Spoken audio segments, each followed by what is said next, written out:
Nisɔn jalen bɛ an kanubaga jamakulu kelen-kelenna bisimila bi arabadonya in na juin kalo tile 15 san 2022 foli ni tanu ni ko di aw bɛɛ lajɛlen ma ka yira aw la ka fɔ ko nin ye renouveau sɔgɔmada kunnafoni kɛnɛ sigitɔ la ye.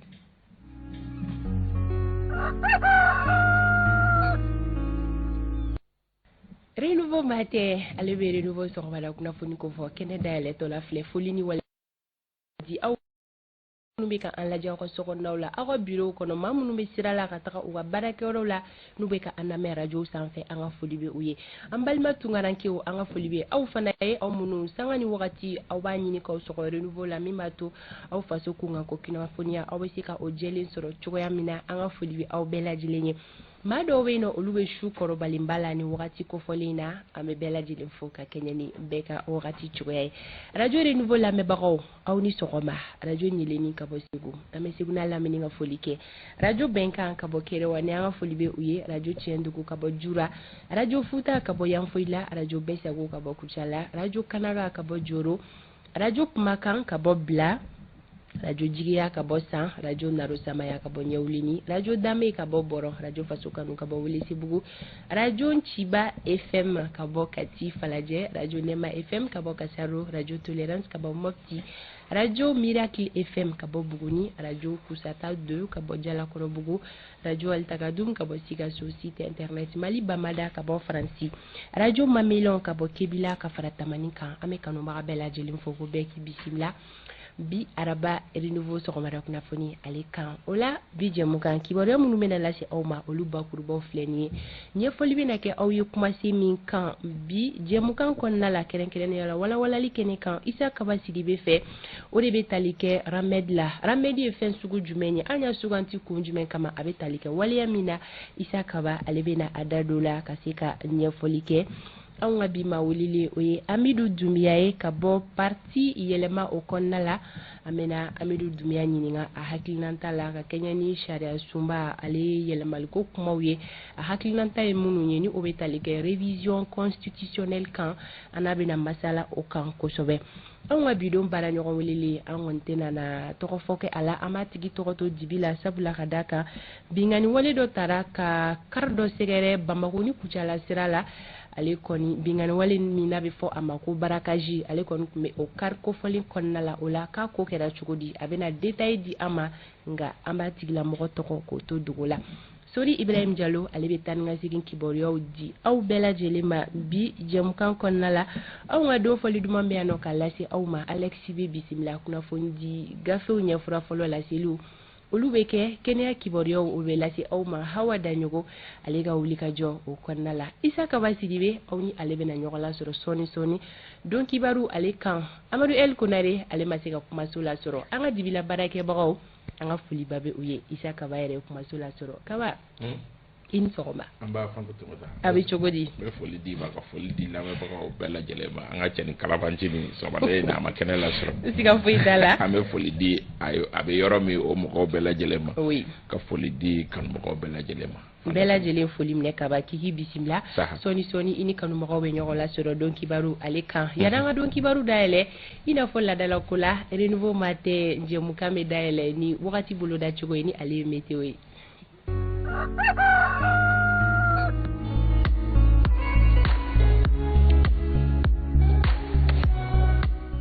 nɔgɔ bɛna da Kaba la Mali marabolo kelen-kelenna bɛɛ lajɛlen kɔnɔna na fo ni tawdini bɔ a la samiyafɛ fiɲɛ o bɛna ci Mali fan bɛɛ fiɲɛ min ni a fanga tɛ bonya kosɛbɛ nka tawdini marabolo kɔnɔna la bi ko tilemafɛ fiɲɛ de bɛna ci o fiɲɛ fɛnɛ fanga o tɛ nana bonya kosɛbɛ ko bi yɔrɔjan filɛli gɛlɛya bɛ don a la an ka kɔrɔ marabolo kɔnɔna la gɛlɛya ninnu sababu o ye gɔngɔnbulon ye ni kɔrɔ marabolo bɔra a la Mali fantɔw fɛ gɛlɛya foyi tɛ nana don yɔrɔjan filɛli la o la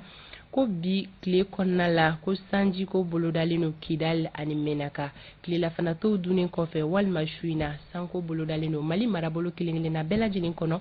fo ni tawdeni marabolo ni o y'i bɔ a la o la tilega in na funteni boloda cogo olu ye ninnu ye Kayikaw bi tilega in na aw ka tile bɔta hakɛya o b'i jɔ degere 39 na Kulikoro 37 Sikaso 35 Segu degere 38 Mopti 41 Tombouctou 44 Gao 45 Kidal Menaka 43 Tawdini 45 Buguninkaw bi tile gayna olu ka tile bɔta hakɛya o bi jɔ degere 36 la Kucalakaw olu ta bɛ kɛ 37 ye Kita 39 Nyoro 41 Nara 42 Douanzan 43 degere 41 Banyangara olu fɛnɛ ta bɛ kɛ 41 ye Joila 37 Gourmara Rus degere 45 Bamako district kɔnɔna la nɔgɔ bɛna da kaba la samiya fɛ fiɲɛ bɛna ci mais a fiɲɛ fanga o tɛna bonya kosɛbɛ bi yɔrɔ jan filɛli gɛlɛya foyi tɛna na don a la ko sanjiko kɔni bolo dalen don bi tile bintɔ ka don su kɔnɔna la Bamako district kɔnɔna la o la bi tile ka ina tile bɔta hakɛya o bɛ kɛ degere 37 ye Bamako n'a lamini sɔgɔmada in na kɛnɛ cira nɛgɛ kanɲɛ 6 tɛmɛlen ni sanga 7 ye tile bɛna bi nɛgɛ kanɲɛ 18 ale mana tɛmɛ ni sanga 57 ye ni wagati bolo da cogo ye malidenw ka di aw ma walasa aw ka se k'aw ta fɛnw dɔn aw ka tile journée ale kɔnɔna la sɔgɔmada in na anw tɛgɛkɔrɔla falen don kunnafoniyaw la an bɛna minnu lase aw ma dɔɔni sisan don kibaru o bɛna dayɛlɛ aw ye Isa Kaba fɛ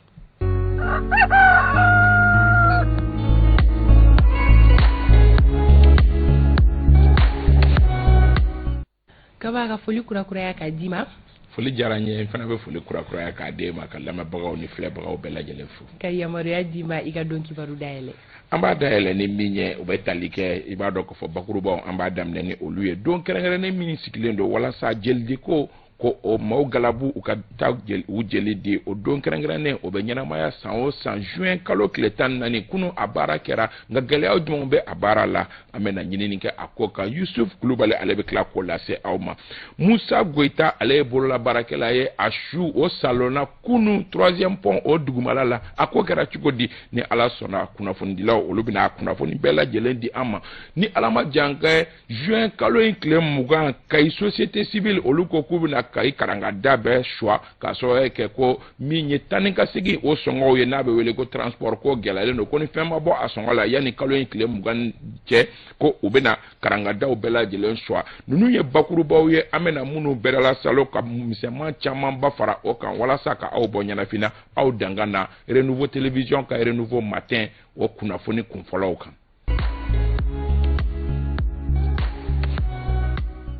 an balimaw ka aw fo ka aw waliɲuman dɔn aw ka danaya la ka ɲɛsin Renouveau a ka cakɛminɛw kan walasa ka aw kunnafoni an y'a fɔ ten tɔ san o san juin kalo tile 14 o sugalen don k'o kɛ don ye don min ni galabu bɛ don maaw la walasa u ka taa ka t'u jeli di o ye fɛn ye fɛn min ni a bɛ niw kisi nka nin baara in gɛlɛyabaw b'a la jamana fantan ani 4 bɛɛ lajɛlen fɛ kɛrɛnkɛrɛnnenya la kɛnɛyaso ani jelidiyɔrɔ yɛrɛ la yaasa ka faamuya sɔrɔ o gɛlɛyaw ani fura jumɛnw kan ka sɔrɔ o la Yusuf Kulubali Umaru Koyita ka fara Zakaria Umar Keita kan olu ye munumunu salon kɛ jamana fantan 4 bɛɛ lajɛlen fɛ u ye kunnafoni min sɔrɔ o filɛ ni jolidon ale jɔyɔrɔ ka bon kosɛbɛ kɛnɛya sabatili la furakɛli ale ni opereliw bɛɛ lajɛlen sira fɛ waati jumɛn yɛrɛ la maa mago bɛ se joli ma kɛra dɔgɔtɔrɔya la an b'a fɔ mun ma traitement médical a kɛra chirurgie tasira ye n'o ye opération ye furakɛli fan caman bɛ reposer jolidon kan hali n'o y'a sɔrɔ a jɔyɔrɔ ka bon kosɛbɛ kɛnɛya sabatili la joli dilanyɔrɔ kɔni tɛ yen fiyewu fɛɛrɛ kelen min bɛ walasa ka joli sɔrɔ o de ye mɔgɔw kana ka n'u joli di ye joli n'a fɔra ko furakɛli mun taara den joli donni na fo joli ka bɔ mɔgɔninfin dɔ de la n y'a fɔ cogo min na fɛn mun don dɔgɔtɔrɔ ka keguya ma se a dilanni ma fɔlɔ jamana o jamana n'a bɛ se ka bɔ joli dɛsɛko mun kɔnɔna na f'a ka se ka sadi population ni ye 100 o 100 ta fo mɔgɔ 80 ɲɔgɔnna o ka se ka joli di mais ni y'a jateminɛ anw ka jamana kan Mali la yan nɔ an ka données y'a yira an na k'a fɔ ni ye mɔgɔ 100 o 100 ta mɔgɔ 20 dɔrɔn de bɛ wuli yɛrɛ ma ka na joli di joli minnu bɛ minɛ mɔgɔw fɛ olu kɔma segili o dɔrɔn de bɛ se ka kɛ sababu ye bangedesanw ka se k'u ka baara kɛ hali n'o y'a sɔrɔ fɛɛrɛ caman bilala hôpital du Mali bangedesan ɲɛmɔgɔw fɛ mɔgɔw kɛwale kɔni kɛlen don jigilatigɛba y'u ma donc carte d'identité ko an nan'o fiɲɛya ko k'a kɛ carte nina ye carte nina fana nana to an bolo mɔgɔw tɛna a nɔfɛ carte wɛrɛw sen t'o la ni passeport dɔw b'o la olu man ca ale ni permis nin bɛɛ bɛ yen nɔ o joli sɔrɔlen kɔfɛ anw tun ka laɲini tɛ wa an fana ka miiri tun tɛ k'a fɔ ko anw bɛna samara don mɔgɔw nɔfɛ o joli restituer ko la parce que an tun fɛ banabagatɔ gɛlɛman nana cogo min na o tun an ka faamuyali ko la ka kɛ ni centre national de transfusion sanguine ɲɛmaa ka fɔli ye ko yuruguyurugu wale minnu bi joli kun kan k'olu kɔni kɔnnen do sariya fɛ. Bi loi b'an bolo sur la transfusion sanguine. Donc loi in fɛn caman b'a kɔnɔ parce que kabini ni service in créera ma se ka loi sɔrɔ mun bɛ se k'a to baara taabolo dɔw bɛ yen an bɛ se k'olu kɛ sariya kɔnɔ parce que hali ni ko k'i bɛ mɔgɔ ɲangi ni sariya papier t'i bolo a ka gɛlɛn ka se k'a ɲangi donc o papier in signera mois de mai. walasa joli ka se ka sɔrɔ kuma bɛɛ ka kɛ mɔgɔw la dɔgɔtɔrɔsow la maa o maa bɛ yen ni si b'a ta san 18 fo ka taa se san 60 ma e kan k'i yɛrɛ jate jolidila ye k'a sɔrɔ i ma wajibiya ni jolidila min filɛ n'ale b'a siɲɛ 5nan na ale kɔni y'o misali ɲuman ye. Alhamdulillah an minnu ka kɛnɛ na ne ni n terikɛ dɔw fana bɛ yen nɔ an y'a décidé ko an bɛ to ka na jeli di pour que an balima minnu bɛ yen n'u mangɛnɛ ni jeliko problème b'u la n'u bɛ se ka na jeli sɔrɔ cogoya min na. don kɛrɛnkɛrɛnlen min sigilen do sen kan ka ɲɛsin jolidila ma ni kun wɛrɛ t'o la ka fɛɛrɛw bila sen kan walasa jolidi bɛ se ka sankɔrɔta ale kɔni bilalen do ɲinɛ kumasen min kɔnɔna na o de ye k'i joli di o ye dɛmɛɲɔgɔnya ye o tuma na aw bɛ ka mun de kɔnɔ a y'aw ka dɛmɛɲɔgɔnya waleya ni aw joli dili ye walasa ka ni wɛrɛw kisi.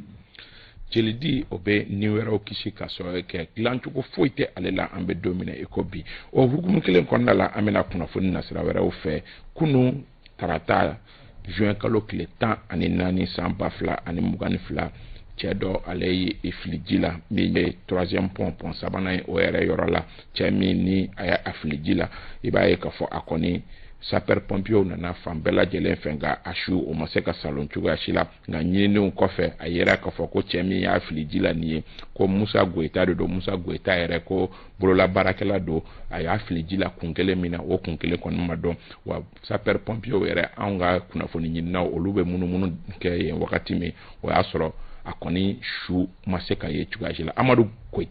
Jara ale bɛ kunnafoni di an ma. Awɔ Musa Goyita ale bolola baarakɛla ye n'a yɛrɛ bɛ Bamako nka bɔdugu o ye jolila ye bi tarata juin kalo tile 14 san 2022 ale tola kanali la min bɛ Mayamugu ani Musabugu sira kan commune 6nan kɔnɔ Bamako ɲa i b'a ye k'a fɔ waleyan kɛla maa minnu ɲɛna olu b'o da dɔ la k'a ɲɛfɔ. U nana an b'u wele u bɛ to ka na an ka siman ne jigin wa donc camion de kun nana u nana o siman ne jigin bon n'u tilala u bɛ n'u ko yan bon comme ale tɛ se ji la kosɛbɛ a y'i to k'a b'i kori a glissera binna donc tɔɲɔgɔn dɔw y'a essayer k'u bɛ juru fila ma wa a ma se ka juru minɛ donc a jiginna ji la. n'a yɛrɛ baaraɲɔgɔn ye ni cɛ in ye dusukasi bolo a ma se k'a yɛrɛ minɛ.